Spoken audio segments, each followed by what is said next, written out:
इससे पहले कभी कुंभ मेला नहीं हुआ। इवेंट बना है 8वीं शताब्दी। तो मुझे ये बताएं कि इस बीच में कुंभ मेला कहाँ हुआ? हर साल क्यों नहीं मनाया? आप हरिद्वार में तो कुंभ होगा ही ना। अर्ध कुंभ का शास्त्र में कोई एग्जिस्टेंस नहीं। राहु और केतु की दशा, उन्हीं की वजह से मैक्सिमम लोग उसको काल सर्प योग बनाते हैं। नवग्रहों में राहु और केतु को रियल ग्रह का स्थान ही नहीं। और काल सर्प नाम का शास्त्र में विधान कहाँ है, कहाँ लिखा है? ज्योतिष में या हिंदी उसमें काल का मतलब क्या है? काल माने मृत्यु। हर पॉडकास्ट में कोई ना कोई आके बहुत शॉर्टकट वाले उपाय बताते हैं। शुक्रवार को शराब पियो तो आपके साथ अच्छा होगा। आप लौंग खा के निकलो, उसका नाम लो, वशीकरण हो जाएगा।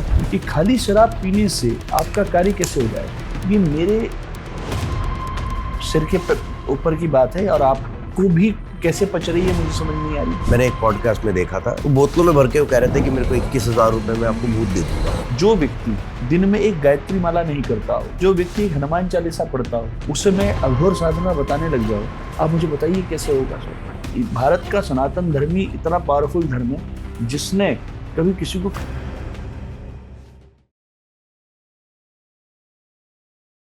नमस्कार दोस्तों, मैं आज फिर आपके सामने आया हूं पवन पंत जी को लेकर। पिछले पॉडकास्ट में आप लोगों ने इनको बहुत प्यार दिया, इनको बहुत सराहा और बहुत हाई डिमांड पर है पवन जी। तो मैंने रिक्वेस्ट करी पवन जी से कि आप प्लीज हमारे पॉडकास्ट में फिर से आइए और लोगों को मार्गदर्शन दीजिए। लेकिन आज का हमारा पॉडकास्ट ना बहुत अलग होने वाला है। जैसे पिछली बार बहुत अलग था, इस बार हमारी चर्चाएं और डेप्थ में जाएंगी और हम देवों के बारे में बात करेंगे, कुंडली के बारे में बात करेंगे, हम चमत्कारों के बारे में बात करेंगे, क्या वो होते हैं नहीं होते, और इन्हीं विषयों पे हम उनसे अलग अलग तरह के सवाल लेंगे। पहले तो मैं आपका स्वागत करूंगा पवन जी। नमस्कार। कैसे हैं आप? बहुत अच्छा। आप सुनाएं मोहित जी, ठीक हैं आप? एकदम बढ़िया। सबसे पहले तो मैं पब्लिक इंटरेस्ट के सभी दर्शकों को जो देश दुनिया में इस प्रोग्राम को देख रहे हैं उनको बहुत बहुत शुभकामनाएं, और हमारी तरफ से जो अपनी आराध्य भगवती है उनकी तरफ से ब्लेसिंग्स प्रदान करते हैं। बहुत बहुत धन्यवाद। आपको बहुत प्यार करा लोगों ने। चलिए, और धन्यवाद आपका बहुत बहुत। अच्छी बात यह है कि आप भी उनको वापस प्यार दे रहे हैं किसी भी रूप में। कुछ लोग हमें बहुत कांटेक्ट कर रहे हैं और करा उन्होंने कि आपसे वो बात करना चाहते हैं, लेकिन किसी कारणवश उनको समय नहीं मिला, तो उनको समय जरूर दीजिएगा जब भी उनका कॉल आए। अब तो मैं समझता हूँ आप बहुत व्यस्त हैं। मेरा मानना है कि व्यक्ति किसी को ना समय देता है न दे सकता है।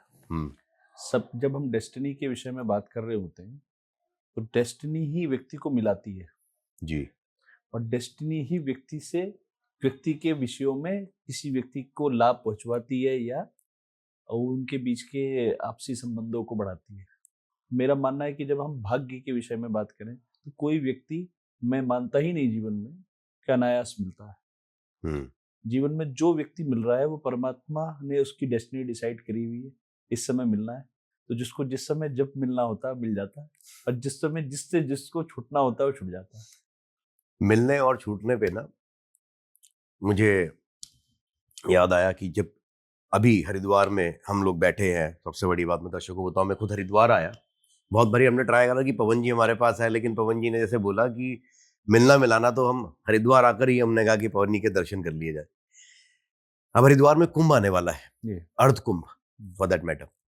बहुत भव्य रूप से मनाने की बात हो रही है हरिद्वार में अर्ध कुंभ को, और दुनिया से, देश से, हर जगह से लोग आएंगे, इस पर्व को मनाएंगे और ब्लेसिंग्स लेंगे।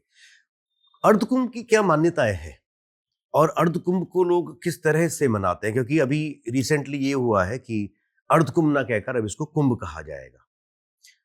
अब लोग कैसे इससे फायदा ले सकते हैं और किस तरह से इस पूरे पर्व को अपना बना सकते हैं? देखिए, ऐसा है, मैंने आपसे पिछली बार भी कहा कि जो अगर मेरा पूर्व पॉडकास्ट की जब आपकी मेरी चर्चा हो रही थी जी।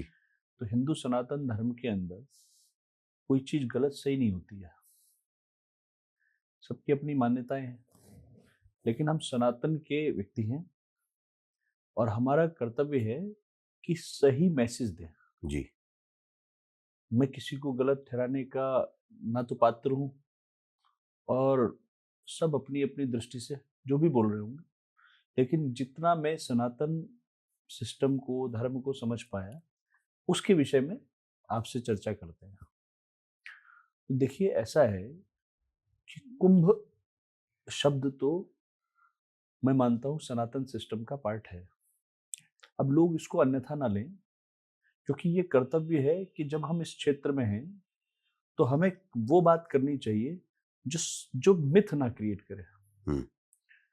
तो अर्धकुंभ नाम का जो शब्द है वो सनातन सिस्टम में है ही नहीं।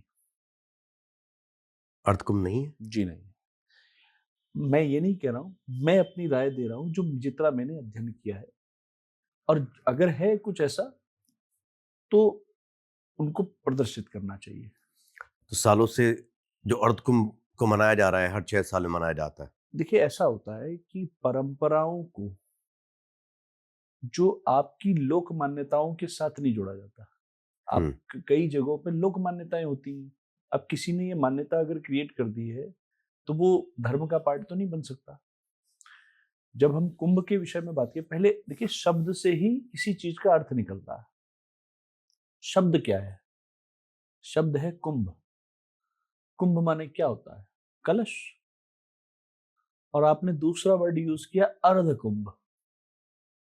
अर्ध क्या होता है? आधा कलश। जी। इसको आप सनातन सिस्टम की दृष्टि से समझिए कि जिस समय कुंभ की कथा अगर हम देखेंगे कि देवता और दानवों के बीच में समुद्र मंथन, मंदराचल पर्वत पर का घर्षण से 14 रत्न निकले। ये सबको कथाएं मालूम है, जो घटना हुई। और उसमें 14 रत्न निकले और फिर अमृत कलश निकला। उस अमृत कलश की जो बूंदें हैं वो 4 स्थानों पे गिरी, जो कुंभ क्षेत्र कहलाए। तो उसमें वर्ड यूज हुआ है कुंभ क्षेत्र। अर्ध कुंभ क्षेत्र नहीं, कुंभ क्षेत्र। मतलब कुंभ से जो अमृत की बूंदें गिरी वो कुंभ क्षेत्र हो गए। जी। ठीक। अब मेरा कहना है कि ये परंपरा आई कहां से? हमारा तो प्रश्न ये है कि जो कुंभ है वो तो आपकी दृष्टिगत सिद्धांतों में दिख रहा है। अर्ध कुंभ क्षेत्र कहां से आ गया? अर्ध कुंभ होता क्या है? 6 साल में मनाया जाता है। मतलब वो बेसिकली 12 से डिवाइड करके हाफ कर दिया तो 6 साल में अर्ध हो गया। ये जो चीज आप बता रहे हैं, ये इसका लॉजिक क्या है? मैं आपसे कह देता हूं कि आपने 12 साल की थ्योरी बनाई, फिर 6 साल की बनाई, अब मैं 3 साल की बना दूंगा। तो क्या आप इस अर्ध कुंभ को चौथाई कुंभ की दृष्टि से भी मनाएंगे क्या? ऐसा नहीं। देखिए, कुंभ जो है, कुंभ का मतलब है कलश, और कलश अर्ध नहीं होता है। अगर आप अपने घर में जब पूजा करते हैं तो वहां पर कुंभ कलश रखा जाता है, जिसे कलश स्थापन बोलते हैं। उसमें भी सारे स्वरूप डाले जाते हैं, और जिस दिन वो पूजन कंप्लीट होता है उस दिन उस कुंभ कलश का प्रोक्षण किया जाता है, अमृत स्वरूप मान के कि हमने 1 दिन, 2 दिन, 5 दिन, जितने दिन इस पूजन को किया, ये अमृतमयी जल हमारे सिर पे जब पूजन कंप्लीट हो जाता है तो उसका प्रोक्षण किया जाता है जी। ताकि हमें इसके अमृतमयी गुण की प्राप्ति हो। ऐसे ही वो कुंभ कलश से जो अमृत गिरा वो क्षेत्र कुंभ क्षेत्र कहलाए। पहले आप इस परंपरा को सिस्टम से समझिए। देखिए, कई लोगों को इसमें मेरे बोलने से दिक्कत भी होगी, लेकिन मेरा कर्तव्य है यहाँ सही बात बताना। देखिए, कुंभ ना घटना है। घटना है। घटना ही तो है। आप 2 चीजों के बीच में पहले मतलब निकालिए, एक है घटना और एक है इवेंट। जब आप मुझसे बात कर रहे हैं इस समय, तो आप मुझसे इवेंट की बात कर रहे हैं, घटना की चर्चा नहीं कर रहे जी। आपने अभी मुझसे कहा इस बार अर्धकुंभ मनाया जा रहा है, तो मनाया जाना मतलब इवेंट। लेकिन वो इवेंट का कोई आधार होता है, वो कभी कोई घटना घटी है उसके आधार पर। तो घटना कब घटी? घटना घटी है देवताओं और दानवों के काल में। और उसके बाद इवेंट कब आया, उसका इवेंट कब बना? वो तो अगर वो उसी समय से ये चक्र चल रहा था, तो आपके पास प्रमाण सहित कुछ है? नहीं है। मैं कुछ चैलेंजिंग मोड पे नहीं हूं, क्योंकि हमें भी विद्यार्थी की तरह रहना चाहिए, हमेशा सीखने की जिज्ञासा होनी चाहिए। लेकिन मेरा मानना है कि इसके कोई ना कोई उदाहरण देने चाहिए। देवताओं और दानवों के घर्षण से, मंदराचल पर्वत के जो घर्षण से जो अमृत कलश निकला, उसके बाद वो घटना घटी, उससे अमृत कलश निकला। और उसके पश्चात इवेंट कब बना? इवेंट बना है 8वीं शताब्दी में, जब शंकराचार्य आए। तो मुझे ये बताएं कि इस बीच में कुंभ मेला कहां हुआ? इससे पहले कभी कुंभ मेला नहीं हुआ? देखिए, 8वीं शताब्दी से पहले? मैंने आपसे कहा ना, दो चीजों को, इसका ना बहुत लोग गलत मतलब निकालेंगे। जी। पहले तो इसको मतलब को समझिए। मैं बिल्कुल सनातन सिस्टम की बात बता रहा हूं। जी। ये बिल्कुल सही घटना है कि कुंभ क्षेत्र, अमृत की बूंदें गिरी और कुंभ क्षेत्र बने। ये बिल्कुल सत्य है। यहां चर्चा कुंभ क्षेत्र की नहीं हो रही है, यहां उसके इवेंट की चर्चा आप मुझसे कर रहे हो। तो इवेंट देवताओं के समय में तो हुआ नहीं है, इवेंट हुआ है 8वीं शताब्दी में। और उससे पहले 7वीं शताब्दी में राजा हर्षवर्धन एक धर्म संसद लगाते थे, जिसे महामोक्ष धर्म संसद बोला जाता था। वो राजा हर्षवर्धन, स्वयं राजा, उसके साथ पब्लिक, और उसके साथ जो भी हर प्रकार के जो अनुयायी लोग थे वो। तो ये 3 सिस्टम से चलते हुए प्रयाग में ये धर्म संसद लगती थी, जो हर 5 वर्ष के बाद लगती थी। 5 वर्ष? 5 वर्ष में, हर 5 वर्ष में लगती थी। और इसमें धार्मिक परंपराएं नहीं थी। राजा थे, पब्लिक थी, लेकिन उसका धार्मिक संरक्षण नहीं था। और ना खगोलीय उसमें सूत्र थे। मतलब खगोलीय सूत्र का मतलब एस्ट्रोलॉजिकल कैलकुलेशंस नहीं थी ना। आप मुझे बताएं कि 8वीं शताब्दी से पूर्व कहां लिखा गया है ये श्लोक?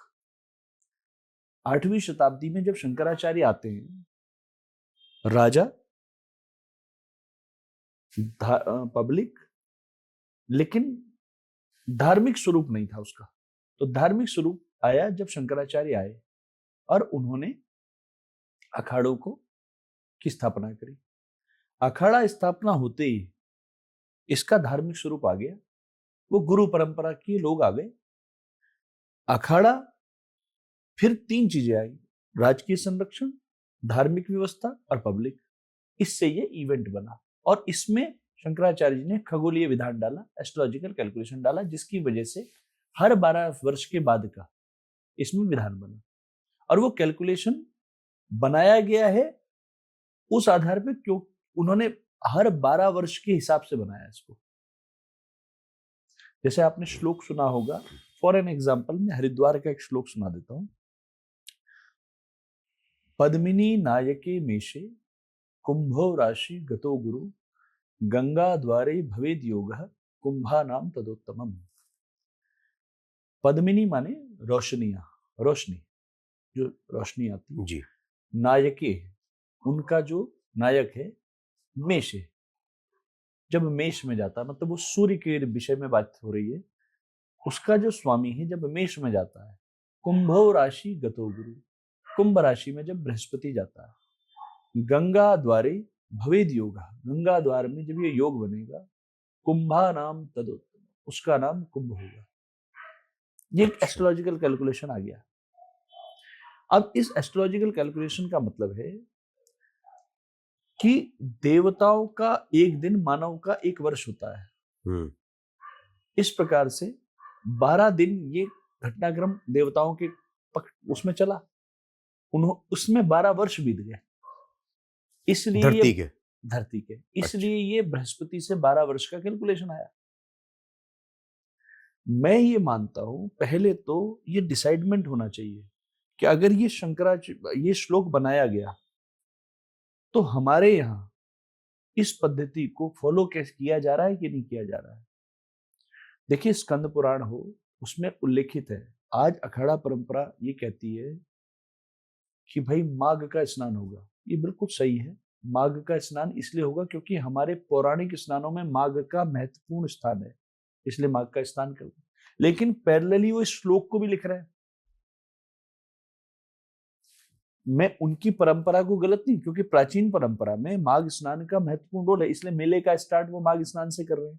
Okay, agreed. लेकिन पैरेलली जब ये श्लोक आएगा तो इसको भी फॉलो होना चाहिए। ये श्लोक आ रहा है पद्मिनी नायके मेषे, तो मेषे मतलब मेष राशि में जब सूर्य जाएगा तो 12 संक्रांतियां होती हैं, हर मास में सूर्य का चेंज होता है। इसका मतलब, और हर वर्ष मेष राशि में जो सूर्य जाते हैं वो जाते हैं 14 अप्रैल को, और 14 अप्रैल से 14 मई जाते हैं। आप पिछले कुंभ का उदाहरण ले लीजिए, मैं बहुत लंबा नहीं जा रहा हूं। हरिद्वार का पिछला कुंभ का लास्ट स्नान ही 14 अप्रैल को था। तो इसका मतलब ये है कि जिस दिन से कुंभ स्टार्ट होना था उसी दिन कुंभ को समाप्त कर दिया गया। तो फिर उसकी मान्यता क्या रह गई? मैं ये कह रहा हूं, ये तो मतलब मैं बड़ा शॉक्ड हूं ये सुनकर कि बिल्कुल अभी तो सब कुछ, अभी तक तो कुंभ हम देख रहे हैं कि कुंभ में लोग स्नान करने आते हैं, संक्रांति से शुरू हो जाता है और उसके बाद वो 2-4 महीने का पूरा इवेंट होता है, लोग बड़ा धार्मिक हो जाते हैं। उस इवेंट को मना नहीं कर रहे हैं। देखिए स्नान की जो डेट उन्होंने डिसाइड करी उसका उल्लेखित है कि प्राचीन स्नानों में माघ के स्नान को या जो भी अन्यत्र स्नान है उनकी महत्वताएं हैं।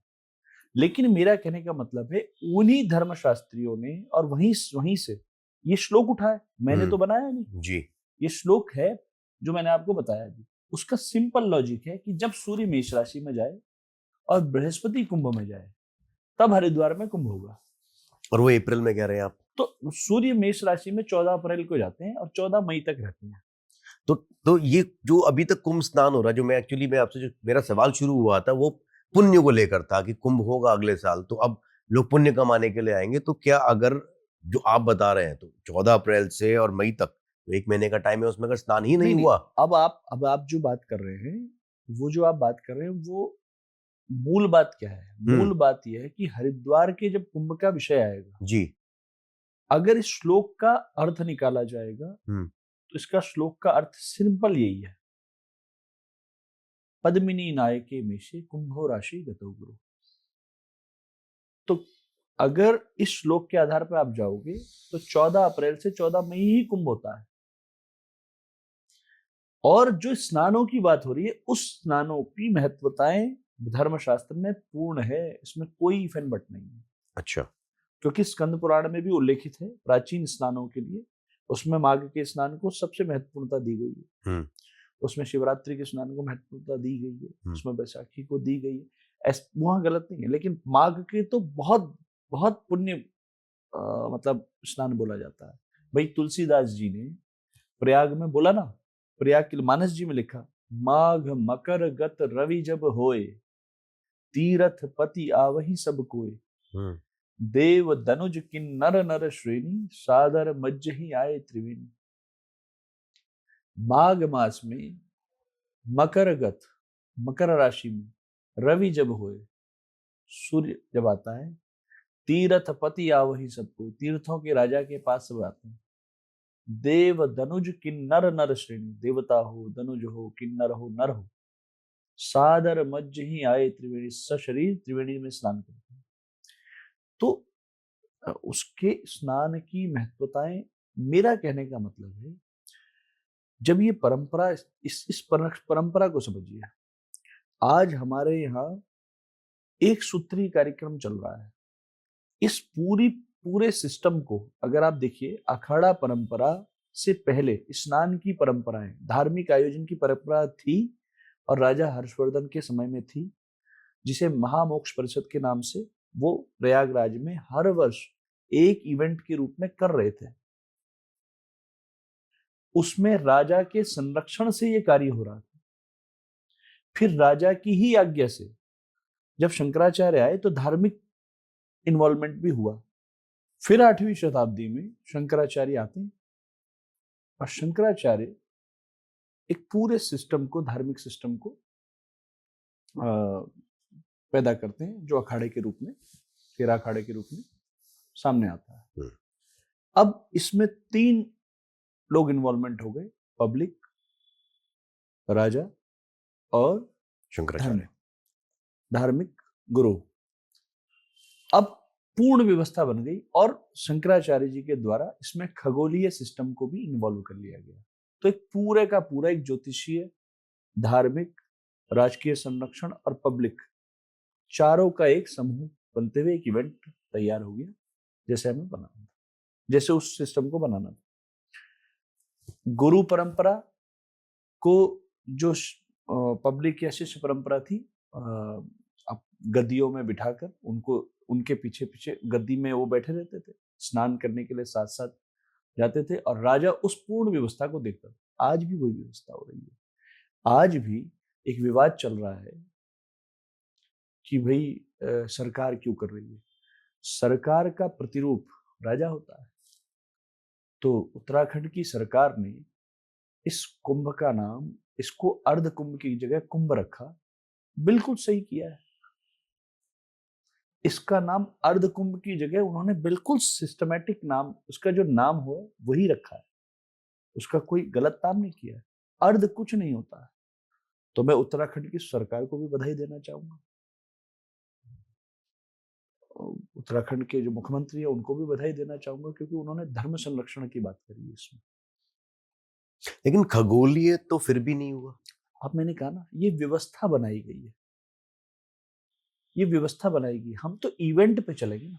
तो इवेंट, पवन जी, ऐसा क्यों नहीं हुआ फिर? इवेंट तो अगर है, अगर हम इवेंट की तरह देखें तो हर साल क्यों नहीं मनाया जाता? आप पहले समझेंगे, मेरा कहने का मतलब है, यहाँ शब्द को लेके बातचीत हो रही है। जब मेष राशि में सूर्य आएगा जी, और बृहस्पति कुंभ राशि में आएगा, हरिद्वार में तो कुंभ होगा ही ना। अगर हम स्नान की परंपरा में जा रहे हैं तो हम आधे अधूरे वर्ड के साथ क्यों जाएंगे?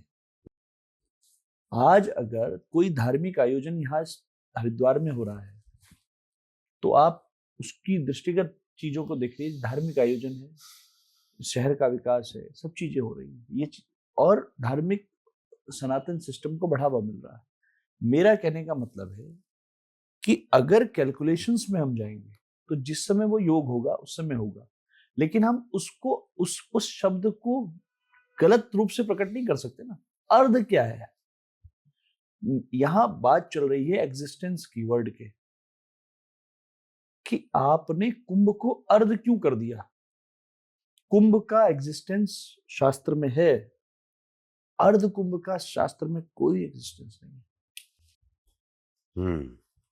इसलिए मैं तो आपसे भी और आपके व्यूअर्स से भी, कि जो लोग आए, देखिए गंगा में स्नान करने के लिए कोई मुहूर्त की आवश्यकता नहीं होती है जी। गंगे गंगे तु यो ब्रियात योजना नाम सतेरपि मुच्यते सर्व पापेभ्यो विष्णुलोकम सगच्छति। योजन दूर बैठा हुआ व्यक्ति भी अगर गंगा गंगा नाम का उच्चारण करता है तो उसकी मुक्ति प्राप्त हो जाती है। तो जिस गंगा में योजन दूर से आपको तारण करने की क्षमता है, उसके लिए कोई दिन नहीं होता है। ठीक है, किसी को बुलाने के लिए एक आयोजन की एक एक एक एक सीमित चीजों की आवश्यकता होती है, तो उसके लिए एक आमंत्रण है, आप आइए, गंगा में स्नान करिए। लेकिन कोई धार्मिक आयोजन में उस शब्द का अनर्थ मतलब नहीं निकलना चाहिए, क्योंकि अर्ध कुंभ परंपरागत शब्द नहीं है, परंपरागत नहीं है, बिल्कुल नहीं। ये स्वयं बनाया गया है। क्या अर्धकुंभ सिर्फ हरिद्वार में ही होता है या और भी जगह पे होता है? मैं तो ये प्रश्न तो मुझे आपसे पूछना चाहिए कि जो प्रश्न करता है वो इस बात को ढूंढे कि भाई अगर कुंभ के स्थानों को आपके लॉजिक के अनुसार, जो आपने मुझे प्रथम प्रश्न पूछा जी कि 6 वर्ष में होता है, हाँ, तो 4 स्थानों में कुंभ हो रहा है और 2 ही जगह ये अर्ध कुंभ क्यों हो रहा है? 2 जगह होता है खाली। इसलिए इसलिए ये व्यवस्था को सिस्टमैटिक अप्रोच से चलाना चाहिए। भाई हरिद्वार और प्रयाग के अलावा कहाँ हो रहा है अर्ध कुंभ? क्यों नहीं होता? वो तो मैं आपसे पूछना चाह रहा हूँ। जो जो इसको अर्ध कुंभ का नाम दे रहे हैं, आपको ये प्रश्न अब आगे उनसे पूछना चाहिए। मैंने तो इस अर्ध कुंभ शब्द को ही नकार दिया है। मैंने नहीं नकारा है, मैं कौन होता हूँ खैर नकारने वाला। मैं ये कह रहा हूँ कि जो लोग अर्ध कुंभ के ऊपर पूरा विस्तारीकरण कर रहे हैं, उनको इस बात के उत्तर देने चाहिए। लेकिन लोगों को प्रॉब्लम क्यों है नाम से? देखिए ऐसा है, लोग क्या है, लोग तो चलते हैं, दिशा निर्देशक होता है ना। आज आप मेरे साथ पॉडकास्ट कर रहे हैं, आप कुछ जानने के लिए बैठे हैं। जी अब मैं आपको अगर धार्मिक चीजों को, देखिए क्या होता है, पक्ष और विपक्ष बहुत इंपॉर्टेंट चीज होती है। विपक्ष भी आधे अधूरे ज्ञान का नहीं होना चाहिए। जैसे आप प्रश्न करता है, तो आप धार्मिक व्यक्ति से अगर कोई प्रश्न करेंगे तो आपको धर्म का कुछ तो ज्ञान होना चाहिए, तभी तो आप क्वेश्चन कर पाओगे। बिल्कुल। स्थिति क्या है, धार्मिक चीजों के अंदर प्रश्नकर्ता के अंदर वो ज्ञान की कमी हो चुकी है और रूढ़िवादिता चरम पर पहुंच गई है। जो मेरे पिताजी करते आए, जो मेरे दादाजी करते आए, जो मेरे नाना जी करते आए, हम उसे ही फॉलो करेंगे। तो जब वो फॉलो करेंगे तो फिर आप जब 100 लोग एक चीज को, रात हो रही है, अगर 100 लोग कहते हैं दिन हो रहा है, तो वो 100 लोगों की बात मान के एक आदमी पागल घोषित हो जाता है।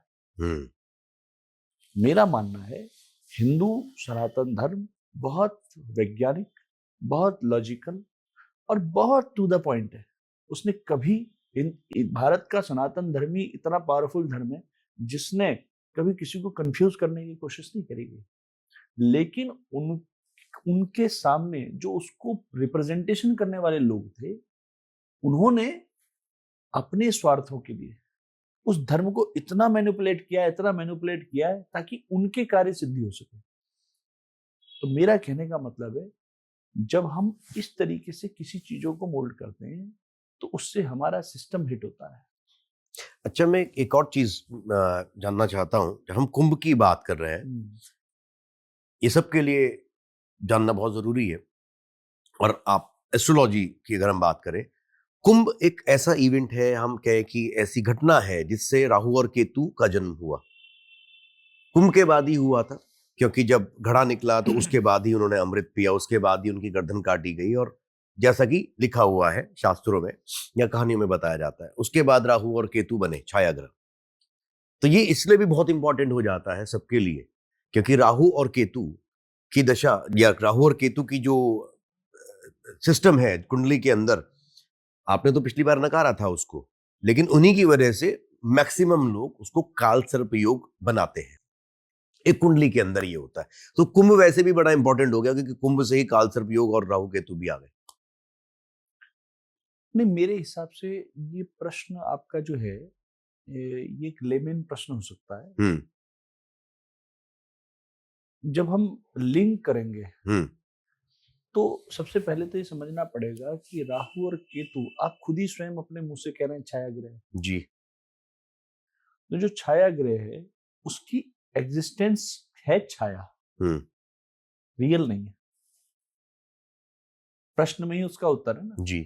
कि जो छाया है वो रियल तो है नहीं।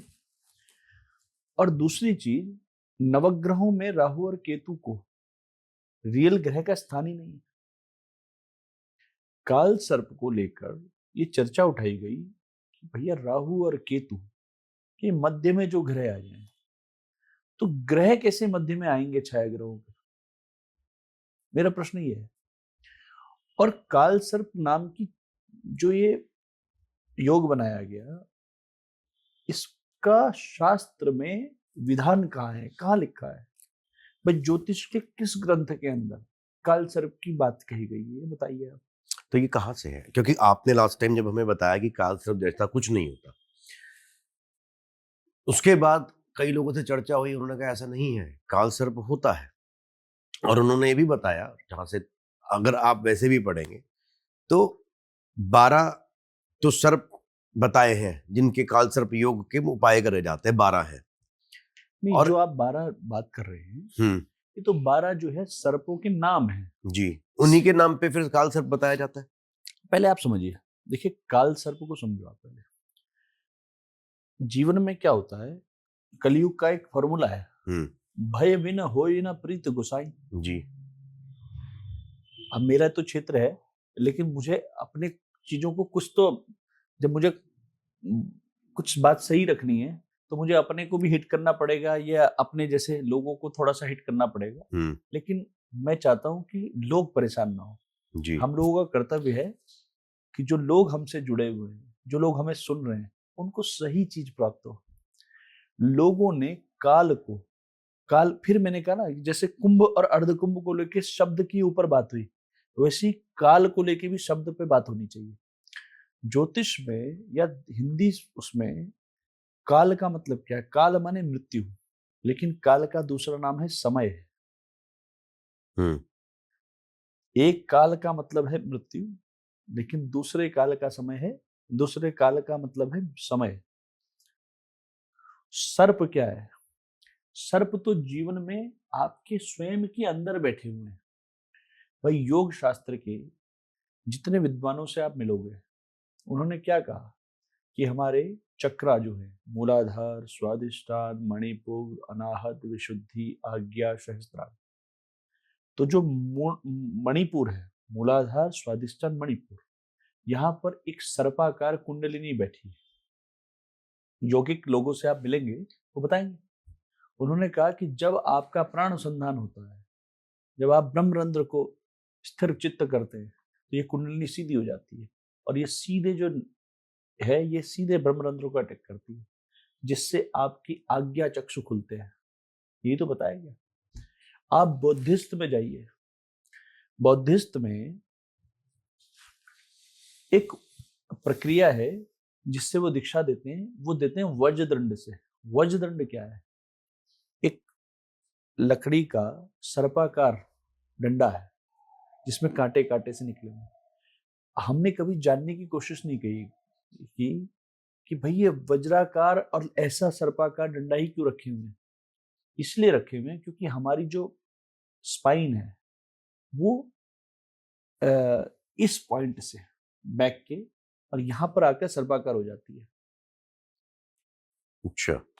और जब शक्तिपात होता है, तो जब कोई पुराने लोग शक्तिपात करते थे, एनर्जी ट्रांसफर करते थे अपनी, तो वो एनर्जी ट्रांसफर जैसे ही करते थे तो वो ऐसे करते थे, सिर पे ऐसे रख के पीछे।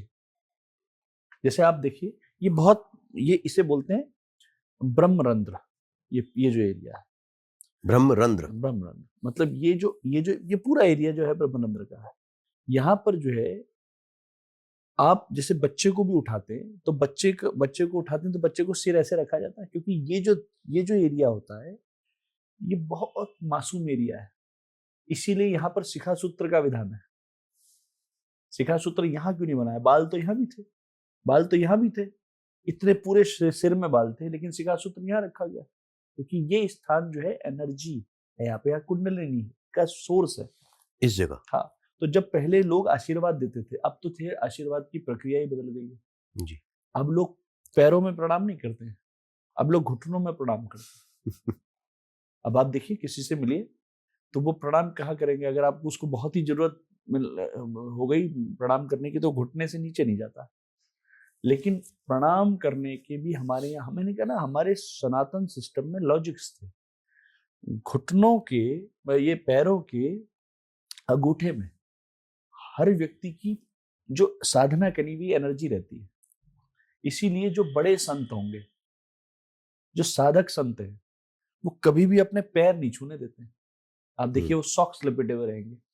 हाँ, सॉक्स पहन के रहते हैं। इसलिए रहते थे ताकि उनके उस एनर्जी को कोई ले ना पाए। अभी भी करते हैं लोग। अभी भी है होगा जो साधक, लेकिन ना तो जानने वाला समझ रहा है और ना जिस कोई जो साधक है वो आपके सामने नहीं आता ना, तो उस पद्धतियां कैसे समझ में आएंगी।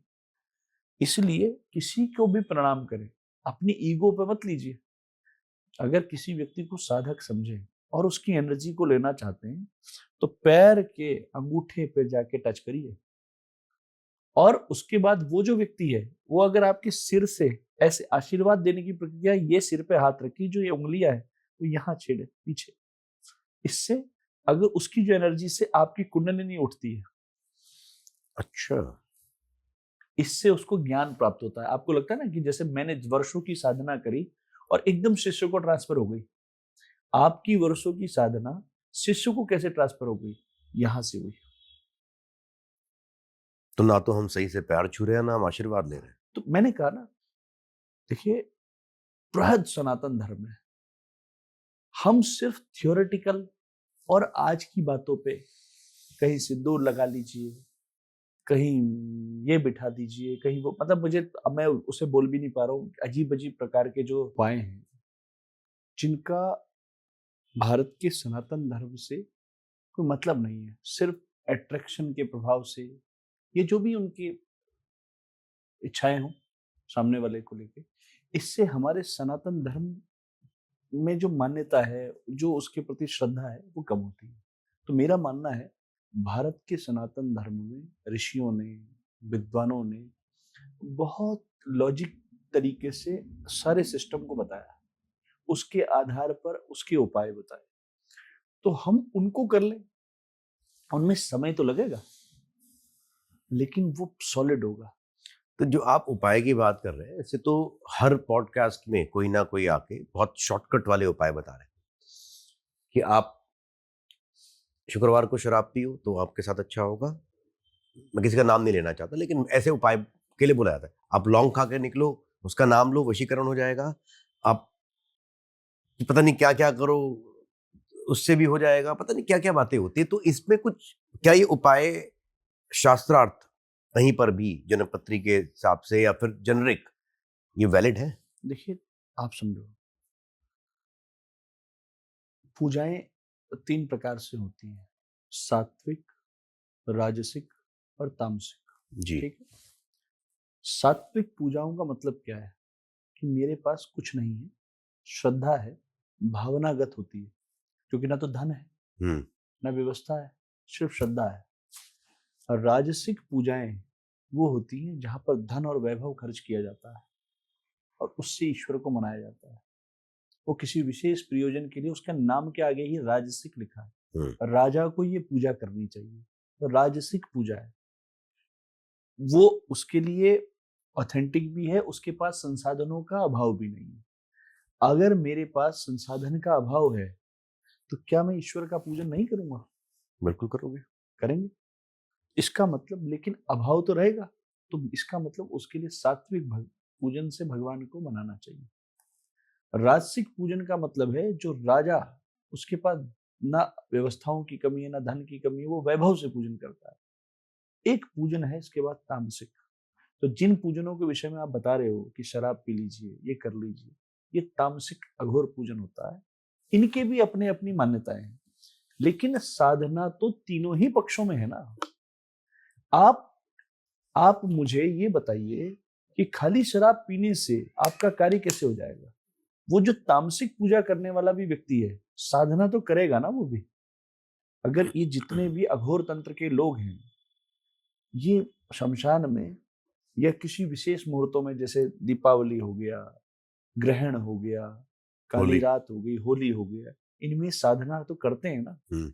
आप मुझे बताइए कि टीवी में या किसी व्यक्ति से 5 मिनट मिलके सुबह आप शराब पी लीजिए तो उससे आपके कार्य सधेंगे, ये मेरे सिर के ऊपर की बात है। और आपको भी कैसे पच रही है मुझे समझ नहीं आ रही। पर कोई भी चीज का शॉर्टकट कुछ नहीं है। अगर मैं सात्विक पूजा करूंगा तब भी मुझे साधना करनी है, मैं राजसिक पूजन करूंगा तब भी मुझे साधना करनी है, मैं तामसिक पूजन करूंगा तब भी मुझे साधना करनी है। साधना का कोई विकल्प नहीं है। टीवी पे बोल के कि ये कर लीजिए और सुबह ऐसा हो जाएगा, ऐसा कुछ नहीं होता, पॉसिबल नहीं है। पॉसिबिलिटी। तो जो अभी चल रहा है, अभी क्या चल रहा है, मैं तो कह रहा हूँ सालों से यही चल रहा है कि आप ऐसे करिए रात को और सुबह आपके पास करोड़ों रुपए होने वाले हैं। अब ठीक है, मेरे हिसाब से ऐसा करने से उन तक पहुंच रहा हो ना पहुंच रहा हो, जो ये ऐसा करवा रहे हैं उन तक तो पहुंच ही रहा होगा, किसी एक पे तो पहुंचना चाहिए। आप मेरी बात समझ पा रहे हैं कि ये जो आपने चुटकी की बात करी, इसमें आपने कहा कि ये पैसा मिल जाएगा, तो शायद लाभ लेने वाले को ना मिले, जो बताने वाला है उसे तो मिल ही रहा है ना। आपने एक और बात, अभी हम जब चर्चा कर रहे थे कुंभ को लेकर, तो आपने एक बात कही कि जो राहु और केतु हैं उनका फिजिकल फॉर्म नहीं है, वो छाया ग्रह है, लेकिन हमारे पौराणिक कथाओं के हिसाब से उनका एक फिजिकल फॉर्म बताया गया है, और फिजिकल फॉर्म में ही ये बताया गया कि उन्होंने, एक राक्षस ने जो है, नहीं, इसको इसको ऐसे समझिए, कैसे वो एक व्यक्ति था, एक राक्षस था जी, सिंह का गर्भ संभूतम तम राहु प्रणमाम्य हम। ये सिंह का राक्षसी का पुत्र था, अच्छा, जो दानव था। उसने अमृत का पान किया, क्योंकि अमृत देवताओं को मिल रहा था, इसलिए अपनी कूटनीति राजनीति का प्रयोग करते उसने देवताओं का वेश लिया। उनको जो है पहचान लिया गया, उस व्यक्ति को पहचान लिया गया कि देवता के रूप में दानव है। भगवान विष्णु ने चक्र छोड़ा, जिससे वो कंठ से क्रॉस कर चुका था तब तक अमृत। तो ऊपर का जो एरिया है वो राहु बना, ये एरिया केतु बना। जब अमृत हो गया तो उनको ग्रह की संज्ञा तो देनी थी, भगवान शंकर के द्वारा इसको ग्रह की संज्ञा मिली है। तो अब ये ग्रह नहीं है, छाया ग्रह के रूप में इसकी संज्ञा दी गई। जो छाया ग्रह है उसका एग्जिस्टेंस लेकिन किसी के साथ इनरोल्ड किया गया। तो ज्योतिष में भी ये नियम है कि राहु स्वयं ग्रह नहीं है, छाया ग्रह है, लेकिन वो राहुवत है किसी के। तो राहु है शनिवत और केतु है कुजवत। तो जो राहु का आचरण है वो शनि के समान है, और जो केतु का आचरण है वो मंगल के समान है। तो मतलब जैसे आपने लास्ट पॉडकास्ट में ही बताया था कि अगर खुश करना है तो मंगल और शनि की पूजा करी जाए। राहु को प्रसन्न करने के लिए शनि को स्थिर रखना चाहिए, मंगल केतु को प्रसन्न करने के लिए मंगल का उपाय, और उससे संबंधित उपाय जो राहु के और केतु के हैं वो उसमें करने में कोई इशू नहीं, लेकिन वो वत है, वो छाया है। अच्छा, ओके। अभी जो हम बात कर रहे थे, आपने बात करी कि लोग जिस तरह से पावर की बात कर रहे हैं, सिद्धियों की बात कर रहे हैं, बहुत सारी बातें कर रहे हैं। जहां तक हम सिद्धियों की बात करते हैं, बहुत सारे ऐसे लोग हैं जो, मैंने एक पॉडकास्ट में देखा था या शायद मैंने किसी रील में देखा था, वो बोतलों में भर के वो कह रहे थे कि मेरे को 21,000 रुपए में आपको भूत दे दूंगा। या कई लोग ये बात करते हैं कि मेरे पास बहुत सिद्धियां प्राप्त हो चुकी हैं, या मेरे पास इतनी एनर्जी है, और इस तरह की बहुत सारी चीजें, ऐसी बहुत सारी फॉर्म्स सामने आई हैं अभी। पहले तो मुझे बताइए कि ये सिद्धि प्राप्त करना क्या बहुत आसान काम है? नहीं, देखिए ऐसा है, आप समझिए, साधना को तो मैं चैलेंज कर ही नहीं सकता जी, साधना तो होती है ना। अगर जीवन में जीवन है तो मृत्यु है, और मृत्यु है तो जीवन है। अगर हम जीवन की प्रक्रियाओं में नामकरण कर रहे हैं तो प्रेत के लिए जो है उसका प्रेत कर्म भी कर रहे हैं। हमारे यहाँ सनातन में नामकरण की प्रक्रिया भी है और हमारे यहाँ मृत्यु कर्म की प्रक्रिया भी है। इसका मतलब अगर ये ना होता तो इतना उस आत्मा को मोक्ष तक पहुंचाने की प्रक्रिया चलती क्यों? तो इस लॉजिक को तो बिल्कुल मान लेना चाहिए कि आत्माएं भी हैं, एक एक स्पिरिट वाला वर्ड भी है, सब कुछ है। और जिनको मोक्ष प्राप्त नहीं होता वो, और उस देखिए श्रीमद् भागवत में धुंधकारी की कथा जो है भागवत महात्म्य के बाद प्रथम जो कथा है धुंधकारी और गौकर्ण की कथा के विषय में बताया गया श्रीमद् भागवत के अंदर। ये प्रसंग है कि कैसे उनका जो मोक्ष है वो श्रीमद् भागवत करने के बाद हुआ है। धुंधकारी एक प्रेत के रूप में विद्यमान थे। तो ये तो हमारे सारे सनातन धर्म में इस चीज को नकारा नहीं जा सकता। सिर्फ आप बात को समझिए। आपने जो बात करी एनर्जी की, मैं आपको एक छोटा सा एग्जांपल लेमैन की भाषा में समझना चाहिए, क्योंकि जितने आपके श्रोता हैं या जो देख रहे हैं इसको, उनको इतनी बड़ी बातें नहीं समझ में आएंगी ना। मेरा कहने का मतलब है, घर के अंदर जब बिजली आती है ना, तो आपके लिए जब फैन को ऑन करना होता है तो आप प्लग जला देते हैं, बस ऑन करा ऑफ करा। इसका सोर्स क्या है? आपका स्टेबलाइजर, जो एक बाहर लगा होगा पूरे घर का। उस स्टेबलाइजर का सोर्स क्या है? ट्रांसफार्मर। उस ट्रांसफार्मर का सोर्स क्या है? बिजली घर। तो कितने चैनल से ये एनर्जी मूवमेंट करती हुई आ रही है? बिजली घर से उस एरिया को जितनी बिजली चाहिए ट्रांसफार्मर में आई, फिर उस ट्रांसफार्मर से उस घर को जितनी बिजली चाहिए कंट्रोल करने के लिए स्टेबलाइजर में आई, फिर उस स्टेबलाइजर से उस घर में डिस्ट्रीब्यूशन करने के लिए उस स्विचों में आई। इतने चैनल से होती हुई गई। आज जो ये साधना पक्ष की बातें चल रही हैं, मैं ये नहीं कह रहा हूं कि आप में साधना नहीं होगी, लेकिन जिसको आप साधना दे रहे हो वो तो स्विच है ना। और अगर आप में साधना है तो आप तो ट्रांसफार्मर में हो, स्टेबलाइजर हो या बिजली घर हो, लेकिन जिसे दे रहे हो वो तो स्विच है ना। आप कैसे अनकंट्रोलिंग वे से एक ही रात में दे दोगे उसको, या ऐसे पकड़ा दोगे? उसके सहने की क्षमता क्या है? और जो अगर ऐसा कर रहा है, इसका मतलब उसको सोर्स पता ही नहीं है, तो इसका मतलब वो मूर्ख बना रहा है। आप मेरी बात समझ पाए? मैं जो आपको समझाना चाह रहा हूं कि अगर मुझे मालूम है इस कमरे में इतनी बिजली चाहिए, तो उतना ही डिस्ट्रीब्यूट करूंगा ना। आपकी पात्रता देखे बिना आपको मैं कैसे दे सकता हूं इतना साधना का पक्ष? जो व्यक्ति दिन में एक गायत्री माला नहीं करता हो, जो व्यक्ति एक हनुमान चालीसा पढ़ता हो, उसे मैं अघोर साधना बताने लग जाऊं, आप मुझे बताइए कैसे होगा? सोचो, या तो वो मृत्यु हो जाएगी उसकी। उठपटांग मंत्रों को आप करोगे। उठपटांग का मतलब, मंत्र को मैं कुछ नहीं कह रहा हूं, अभी यहां भी मेरे बात का मतलब गलत नहीं। उठपटांग मंत्र का मतलब यह है, आप मंत्र के अंदर वो पावर है बहुत ज्यादा, और आप अगर उस मंत्र को फॉलो करोगे ना, आपको उसकी न्यास प्रक्रिया पता है, ना आपको उसके रक्षण पता है, ना आपको उसकी प्रक्रिया कैसे उसको करना है ये पता है, उसी समय में मंत्र करते हुए अगर वो शक्ति प्रकट हो, उसको कैसे झेलना है आपको पता नहीं, तो आपने देखा होगा कई लोग पगला जाते हैं, कई लोगों की मृत्यु हो जाती है। ये इसी कारणों से होती है क्योंकि वो दीक्षित विधान से नहीं चलते। आपने पॉडकास्टों में देख लिया, आपने आजकल बड़ा लेमैन की दृष्टि से, साधना एसी के कमरे में हिमालय का पानी पीते हुए नहीं होती है। साधना का पक्ष तप का पक्ष है। तप करने वाला व्यक्ति जब तपा हुआ होगा ना, तो वो अपने साधक को भी तपाएगा। वो पॉडकास्ट से नहीं बताएगा कि तुम ये मंत्र कर लेना, तुम्हें ये प्राप्त हो जाएगा।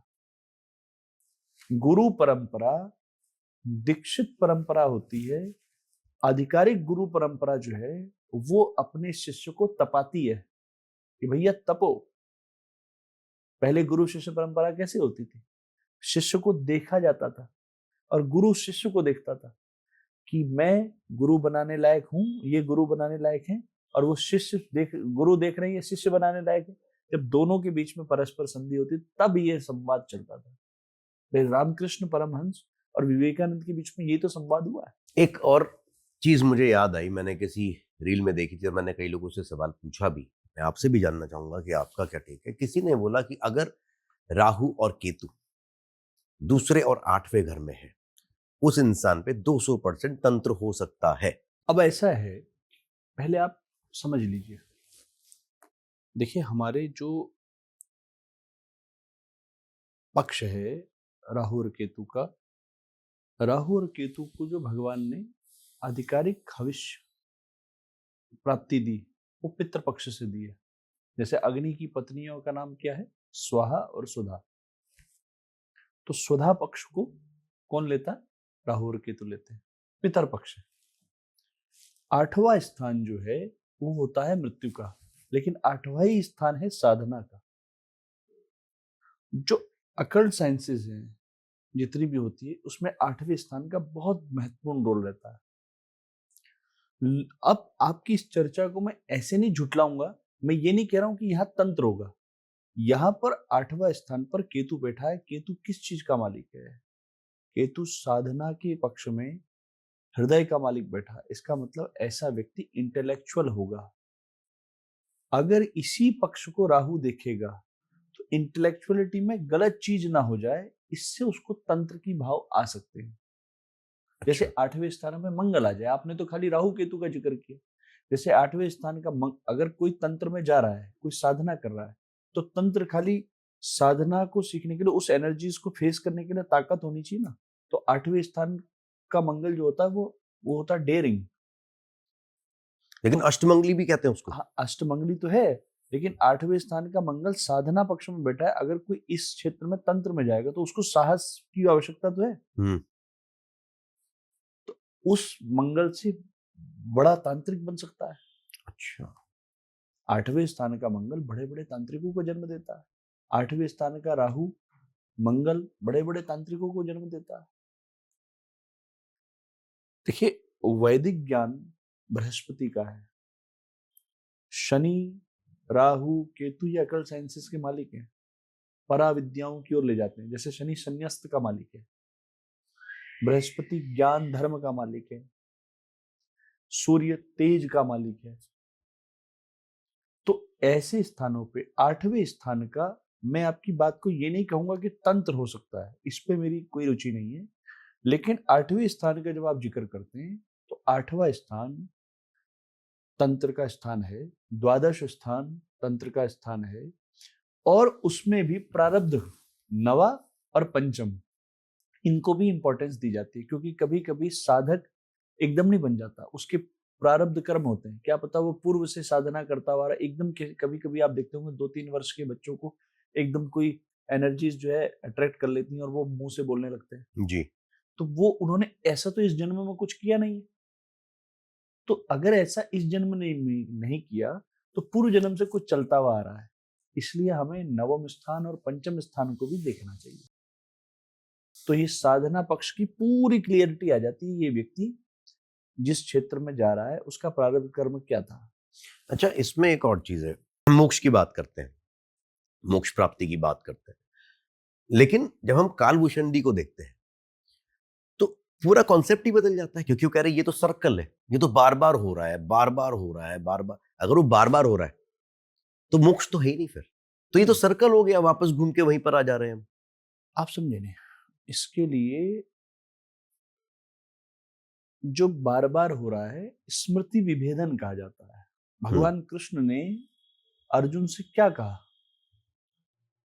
कुरुक्षेत्र में जब वो गीता का ज्ञान दे रहे थे? तो यही तो कहा कि तुम कई बार जन्म ले चुके हो, कई बार तुम्हारी मृत्यु हो चुकी है, लेकिन तुम उस जोन तक नहीं पहुंच पा रहे, क्योंकि नर से नारायण बनने की यात्रा है। लेकिन उस यात्रा में तुम्हें पूर्व जन्म का ज्ञान नहीं है। मैं तुम्हें चक्षु प्रदान कर रहा हूं। उन्होंने अपना स्वरूप दिखाया पहले। हे अर्जुन, तुमको मैं ये दिखाना चाह रहा हूं कि तुम मुझे 2 आंखों से पहचान नहीं पा रहे हो ना। तो उन्होंने अपने भगवत विराट रूप को दिखाया। जो विराट रूप दिखाया उसमें उन्होंने इनसे ये कहा कि अभी तक मैं आपको क्यों नहीं पहचान पाया, क्योंकि तुम पर वो दिव्य दृष्टि नहीं थी। उस दिव्य दृष्टि को देते ही तुम्हें अपने सब जन्मों का ज्ञान हो गया।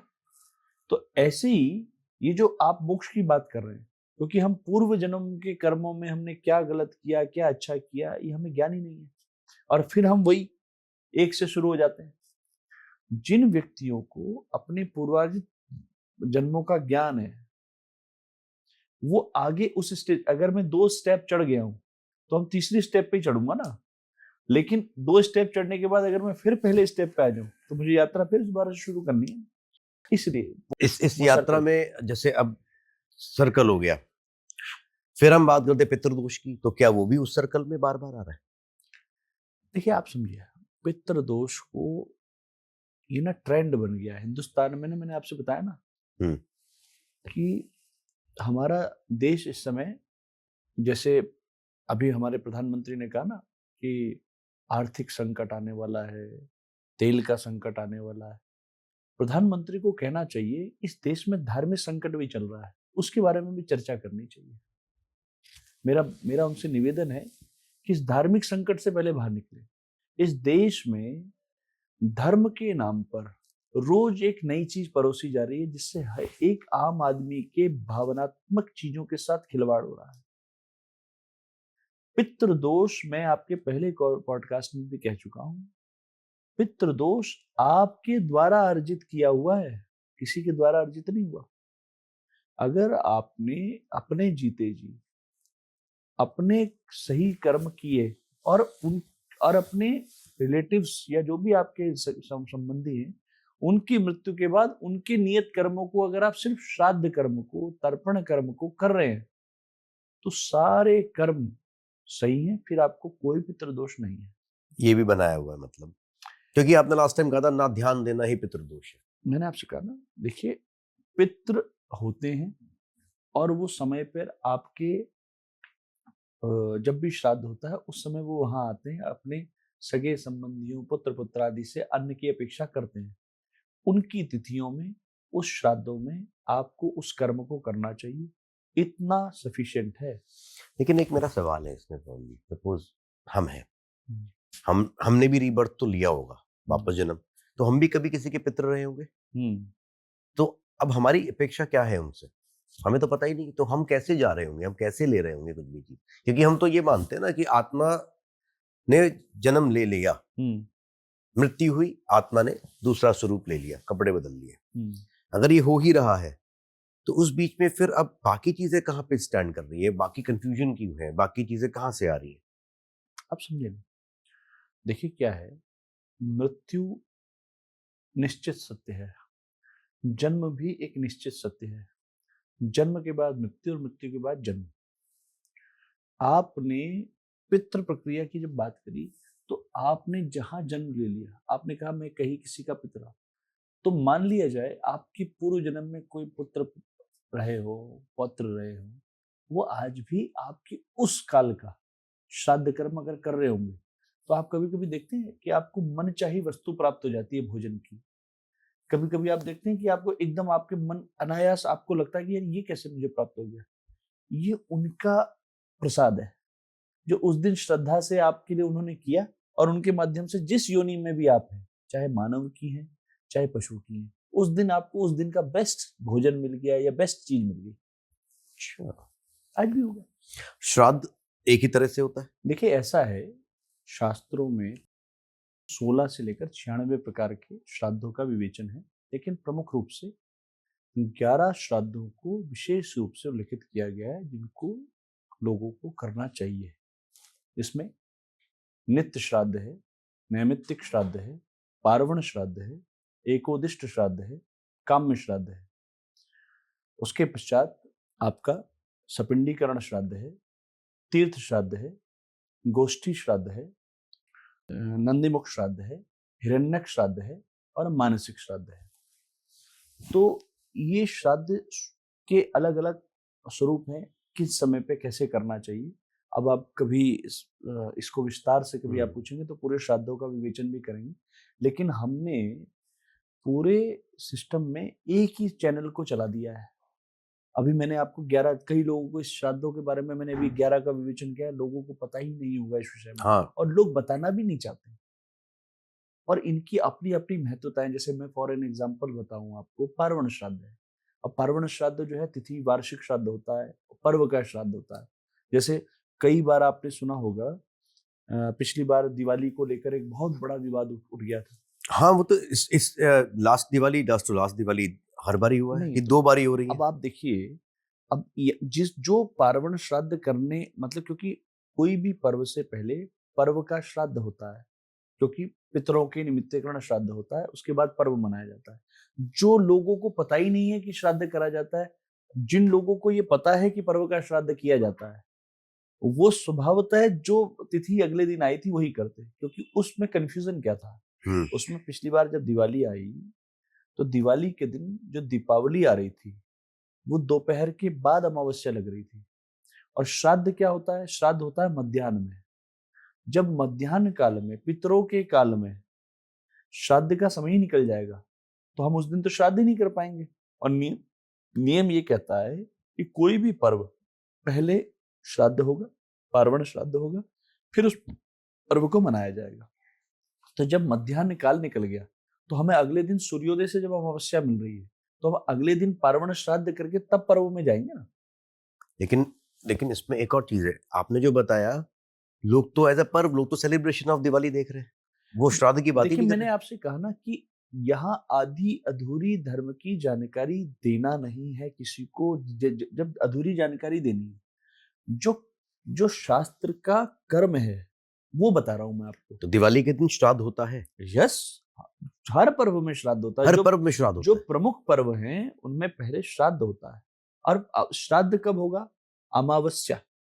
अच्छा, तो इसका मतलब हर पर्व नहीं, जब जिन पर्वों के लिए पार्वण श्राद्ध का विधान बताया गया उन पर्वों में श्राद्ध होता ही होता है, तभी पर्वों में जाते हैं। कई लोग रात को 12 बजे लक्ष्मी जी की पूजा कर रहे हैं, वो सही है या गलत है? देखिए, ऐसा है, लक्ष्मी पूजन और काली पूजन में फर्क समझिए पहले। जी। जो रात के 12 बजे 1 बजे पूजन हो रहा है वो लक्ष्मी का पूजन नहीं होता, वो कालरात्रि पूजन होता है। लक्ष्मी का पूजन में स्वयं श्लोक में लिखा है प्रदोष व्यापनी अमावस्या में करना चाहिए। जिस शब्द में प्रदोष का उल्लेख आ गया, तो प्रदोष कब होता है? प्रदोष का मतलब है त्रयोदशी तिथि। त्रयोदशी तिथि, एक तो प्रदोष की तिथि होती है, एक प्रदोष काल होता है। तो तिथि तो होती है त्रयोदशी और काल होता है, हर रोज एक काल आता है प्रदोष का, वो होता है सूर्यास्त से 45 मिनट पूर्व और 45 मिनट बाद।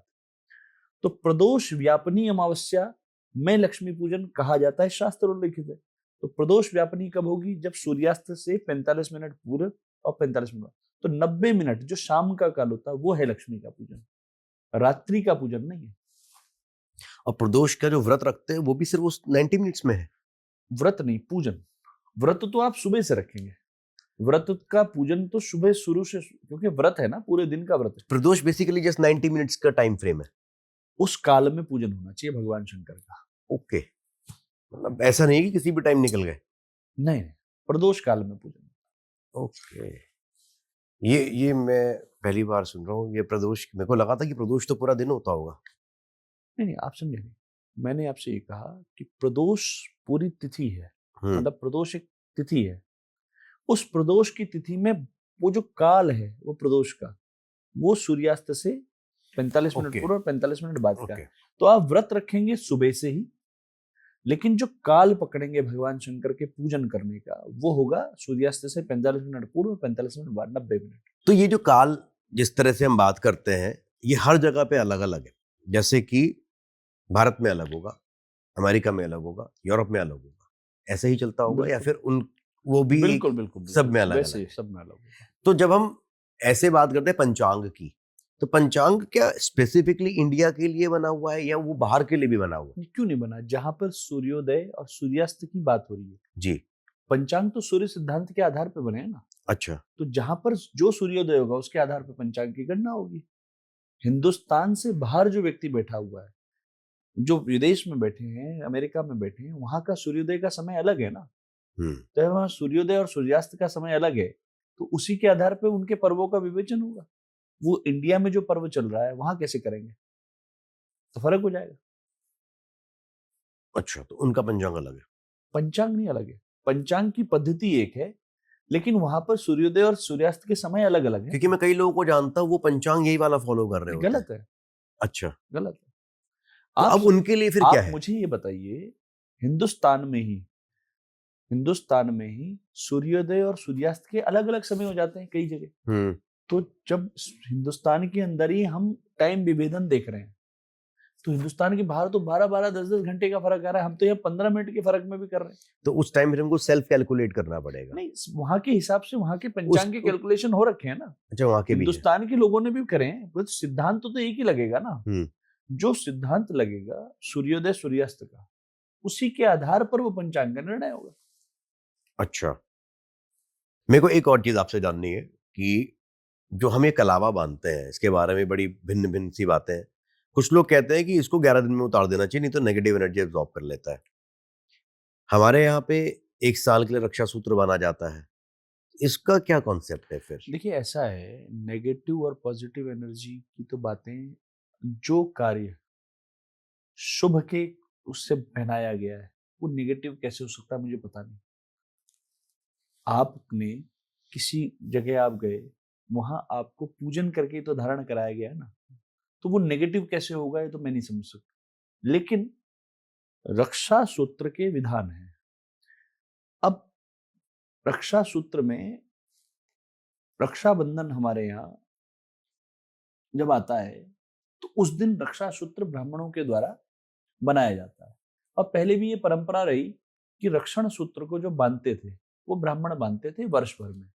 वो रक्षा सूत्र का जो बंधन होता था वो एक रक्षा बंधन को बंधा और अगले रक्षा बंधन को खुलता था, फिर वो नया उतार के नया पहनाया जाता था। जैसे हमारा यज्ञोपवीत का श्रावणी पर्व होता है जी। तो जो श्रावणी होती है उसमें क्या करा जाता है, यज्ञोपवीत को जैसे हमारे यहाँ प्रायश्चित संकल्प करके 10 विध स्नान करके फिर हम यज्ञोपवीत धारण करते हैं। इसी प्रकार से वो ब्राह्मण, क्योंकि ब्राह्मणों का जो पोषण था वो अपने यजमान वर्ग के लिए था, तो उनकी सुरक्षा, उनका मंगल होगा तभी तो उनका भी मंगल होगा।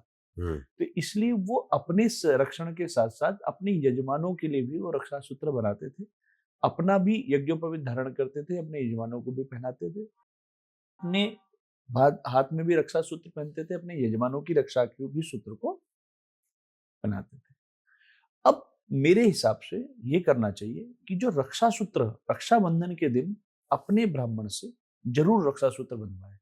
ये वो आपके परिवार की सुरक्षा के लिए होता है, उसे वर्ष पर कोशिश करें ना उतरे। अगर कोई बहुत विशेष परिस्थिति ना हो, क्योंकि अगर मृत्यु हो जाती है घर में कोई आपके बिल्कुल सगे संबंधी को, फिर तो बिल्कुल बंधन मुक्त होना पड़ता है उस दिन तो ना आप अंगूठी धारण कर सकते, क्योंकि यज्ञ मृतक कर्म करते समय आप किसी बंधन में नहीं रह सकते कर्म करते समय, तो इसलिए उस दिन सब पहना उतारा जाए। उसके अलावा रक्षा सूत्र को नहीं उतारना चाहिए जो रक्षाबंधन के दिन, तो प्रमुख रूप से आप समझिए रक्षा सूत्र रक्षाबंधन के दिन जरूर पहने और उसको साल भर तक ना उतारें। बाकी के जो रक्षा सूत्र है, आप 10 जगह जाते हैं, पब्लिक का आदमी है 50 जगह जाता है, तो उन रक्षा सूत्रों को समय में 10 दिन 20 दिन ऐसे करते हुए उतार, क्योंकि अगर आप इसको पहनते रहेंगे तो फिर तो वो पूरा हाथ ही भर जाएगा। तो इसलिए एक रक्षा सूत्र जो है वो जो ब्राह्मण के द्वारा आपने रक्षाबंधन में पहना उसको साल भर धारण करना चाहिए। पवन जी, आज भी हमने बहुत कुछ सीखा है और मेरी ऑडियंस भी बहुत कुछ सीख रही है आपसे।